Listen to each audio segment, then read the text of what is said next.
মায়াবিনী ৰাতিৰ বুকুত গীত গাই নিশা ৰৈ ৰৈ বিনালে ছবিৰ পোষ্টাৰিং জুবিন গাৰ্গৰ জুনালিস্থিত জেডজি ষ্টুডিঅ'ৰ সন্মুখত পোষ্টাৰিং কৰি আবেগিক জুবিন অনুৰাগী ৩১ অক্টোবৰত অসমৰ লগতে ভাৰতৰ কেইবাটাও ছবিগৃহত মুকলি হ'ব জুবিন গাৰ্গৰ সপোনৰ ছবি ৰৈ ৰৈ বিনালে ছবিখনৰ যাতে কোনো ধৰণৰ পাইৰেচি নহয় তাৰ বাবে ৰাজ্যৰ ভিন্ন প্ৰান্তৰ পৰা জুবিন ফেন ক্লাব তথা অনুৰাগীসকলে জনালে আহ্বান দৌৰি দৌৰি যাম কেমেৰা অফ কৰি ৰৈ ৰৈ বিনালে চাম ৰৈ ৰৈ বিনালেৰ পোষ্টাৰিং কৰি এই আহ্বান জুবিন ফেন ক্লাব তথা অনুৰাগীৰ কালি জুবিন গাৰ্গৰ জেডজি ষ্টুডিঅ'ৰ সন্মুখত এয়া কণ্ঠশিল্পী ঋষি বৰুৱা আপোনালোকে দেখিবলৈ পাইছে তেওঁ এই পোষ্টাৰিং কৰিছে কণ্ঠশিল্পী মন্টুমণি শইকীয়াক কালি দেখিবলৈ পোৱা গৈছে পোষ্টাৰিং কৰি থকা অৱস্থাত জুবিন ফেন ক্লাবৰ পিকু বৰগোহাঁইক দেখিবলৈ পোৱা গৈছে কালি পোষ্টাৰিং কৰি থকা বহু জুবিন অনুৰাগী বহু জুবিন গাৰ্গক ভাল পোৱা যুৱতীয়ে কালি নিশাৰ ভাগতো আহি এইদৰে পোষ্টাৰিঙত সহায়ৰ হাত আগবঢ়াইছে আমি পৰিৱেশবোৰ আপোনালোকক ইতিমধ্যে দেখুৱাইছোঁ এয়া জোনালীৰ পৰিৱেশ আপোনালোকে দেখিবলৈ পাইছে চৌদিশে এতিয়া ৰৈ ৰৈ বিনালেৰ চৰ্চা চৌদিশে এতিয়া ৰৈ ৰৈ বিনালীৰ বাবে অসমীয়া ৰাইজে অপেক্ষা কৰিছে আৰু সকলোৱে এটাই কামনা কৰিছে জুবিন গাৰ্গে অসমৰ চলচ্চিত্ৰ উদ্যোগটোক লৈ এটা সপোন দেখিছিল সেই চলচ্চিত্ৰ উদ্যোগটোক পুনৰ ঠন ধৰি উঠোৱাৰ যিখন সংগ্ৰাম সেই সংগ্ৰামখনৰ সন্মুখৰ সেনানী আছিল জুবিন গাৰ্গ সেই চলচ্চিত্ৰ উদ্যোগটোক কেনেকৈ পুনৰুজ্জীৱিত কৰিব পাৰি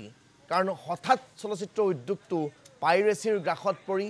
ভিচিডিৰ দৌৰাত্মত পৰি এক প্ৰকাৰ থানবান হৈ পৰিছিল সেই থানবান হোৱা উদ্যোগটোক পুনৰুজ্জীৱিত কৰাৰ যিখন সংগ্ৰাম সেই সংগ্ৰামখনৰ মূল সেনানী আছিল জুবিন গাৰ্গ আৰু সেই জুবিন গাৰ্গৰ সপোনৰ প্ৰজেক্ট ৰৈ ৰৈ বিনালে এই ৰৈ ৰৈ বিনালে যাতে অসমীয়া ছবিৰ সকলো অভিলেখ ভংগ কৰিব পাৰে তাৰ বাবে এতিয়া সকলোৱে আশা কৰা দেখিবলৈ পোৱা গৈছে মই আকৌ কৈছোঁ মিছন চাইনাৰ পৰা আৰম্ভ হোৱা সেই যাত্ৰাটো যেতিয়া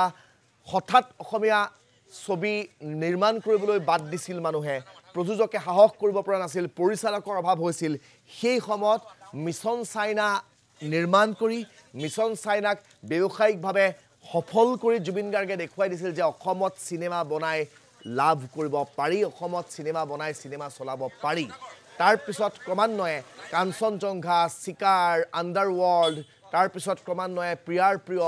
এই সকলোবোৰেৰে জুবিন গাৰ্গে এটা অনন্য স্থানলৈ অসমীয়া চলচ্চিত্ৰ উদ্যোগটোক লৈ গৈছিল আৰু পুনৰুদ্ধাৰৰ সেই যাত্ৰাত জুবিন গাৰ্গ ক'ৰবাত সফল হৈছিল সেই জুবিন গাৰ্গৰ অন্তিমখন ছবি সেই জুবিন গাৰ্গৰ সপোনৰ ছবি ৰৈ ৰৈ বিনালে ৩১ তাৰিখে অসমীয়া ৰাইজৰ মাজলৈ আহিব আৰু সেই ৰৈ ৰৈ বিনালে এতিয়া সকলোৰে এটা আশা যে ৰৈ ৰৈ বিনালে অসমীয়া চলচ্চিত্ৰ উদ্যোগৰ যিবোৰ অভিলেখ আছে সেই অভিলেখ ভংগ কৰিব আৰু সেই অভিলেখ ভংগৰ দিশেই ৰৈ ৰৈ বিনালে গতি কৰিছে কাৰণ ৰৈ ৰৈ বিনালেৰ টিকট মুকলি কৰি দিয়াৰ লগে লগেই জোৱাৰ উঠিছে ছবিগৃহৰ মালিকে এতিয়া পুৱা ৫ বজাৰ পৰা দৰ্শনীৰ ব্যৱস্থা কৰিবলৈ বাধ্য হৈছে ৰাজ্যৰ বিভিন্ন প্ৰান্তত যিটো আচলতে কেতিয়াও অসমৰ প্ৰেক্ষাপটত নোহোৱা নোপোজা এটা ঘটনা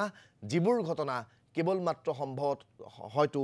জুবিন গাৰ্গৰ বাবেই সম্ভৱ হৈ উঠিছে আমি কুকুৰাঝাৰত ৰৈ ৰৈ বিনালেৰ কেনেকুৱা চৰ্চা সেয়া জানিবলৈ এই মুহূৰ্তত ৰিনয় বসুমতাৰীৰ কাষলৈ পোনপটীয়াকৈ লৈ যাব বিচাৰিছোঁ ৰিনয় এতিয়া অসমত সকলোতকৈ চৰ্চাৰ বিষয় দুটাই এটা হৈছে জুবিন গাৰ্গৰ ন্যায় আৰু আনটো হৈছে ৰৈ ৰৈ বিনালে যিটো আচলতে জুবিন গাৰ্গৰ ড্ৰিম প্ৰজেক্ট সেই ড্ৰিম প্ৰজেক্টৰ সাক্ষী হ'বলৈ অসমীয়াই এতিয়া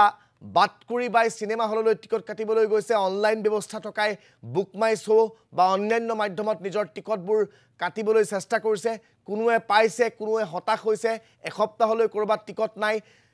কুকুৰাঝাৰৰ সাপেক্ষে মই খবৰখিনি আপোনাৰ পৰা জানিব বিচাৰিম হয় ৰাজদীপ কোকৰাঝাৰো যে জুবিনদাৰ চিনেমা চাবৰ কাৰণে বিভিন্ন ঠাইৰ পৰা কোকৰাঝাৰ চহৰৰ এই যে কোকৰাঝাৰ গল্ড চিনেমা হল আছে ইয়াত আহি নিজৰ টিকেট লোৱাটো আমি জানিবলৈ পাইছোঁ লগতে কোনোবা অনলাইনত লৈছে ইয়াত ৩১ তাৰিখত হ'ব ৰাতিপুৱা ৮টা বজাৰ পৰা ৫টা শ্ব' হ'ব ৫টা শ্ব' এতিয়ালৈকে ৪ তাৰিখলৈকে যিমান টিকেট ইয়াত আমি জানিবলৈ পাইছোঁ টিকেটটো শেষ হৈছে মই দেখাব অনুৰোধ কৰিম লাহে লাহেকৈ যে জুবিনদাৰ যে চিনেমা এই চিনেমাটো ৰৈ ৰৈ বিনালে এইটো হ'ব ৩১ তাৰিখত ইয়াৰ কাৰণে যিমান প্ৰস্তুতি কৰিব লাগে এই চিনেমা হলৰ মালিকসকলে ইয়াত প্ৰস্তুতি হৈছে আৰু যিমান কোকৰাঝাৰ চহৰৰ ওচৰৰ পচৰত ইয়াত আহি চিনেমা চাবৰ কাৰণে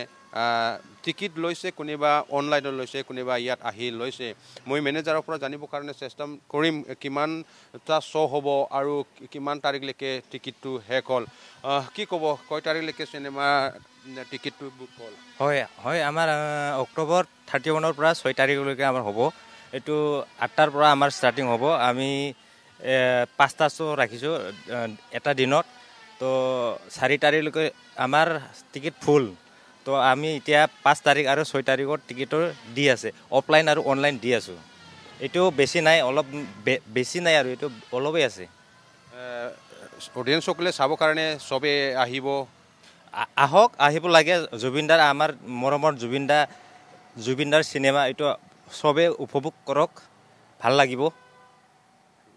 মানে প্ৰথমবাৰৰ কাৰণে এনেকা মানে মানুহসকলে চাবৰ কাৰণে আহিব জুবিন ভাল পোৱা মানুহসকলে হয় হয় হয় প্ৰথম কাৰণে মানে এইটোৱে হ'ল জুবিনৰ লাষ্ট চিনেমা এইটো তো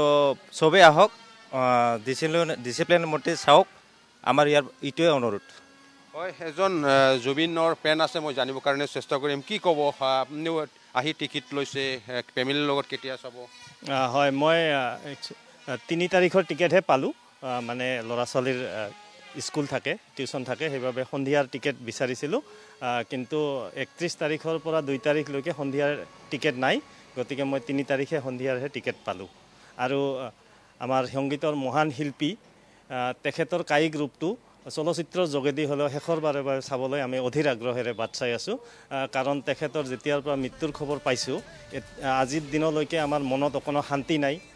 তেখেতৰ গীতবোৰ শুনিছোঁ তেখেতৰ সমাধিস্থলত গৈ শ্ৰদ্ধাঞ্জলি জনাইছোঁ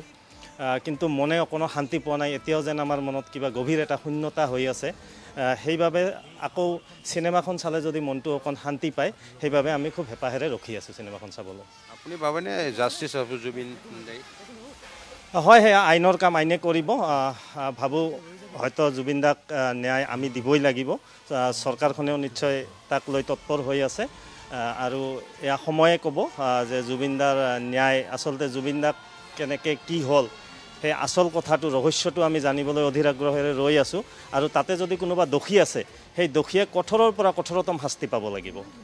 যদি কোকৰাঝাৰ চহৰতো এই চিনেমা হল এটাই আছে কৰিছোঁ আপোনাক এই মুহূৰ্তত ঋণয় বসুমতাৰীয়ে কোকৰাঝাৰৰ পৰা ৰৈ ৰৈ বিনালে সন্দৰ্ভত জনোৱাৰ বাবে কোকৰাঝাৰত দৈনিক 6টাকৈ দৰ্শনীতে ৰাইজে উপভোগ কৰিবলৈ পাব জুবিন গাৰ্গৰ সপোনৰ প্ৰজেক্ট ৰৈ ৰৈ বিনালে সব প্ৰকাৰ সব ব্যাপাৰী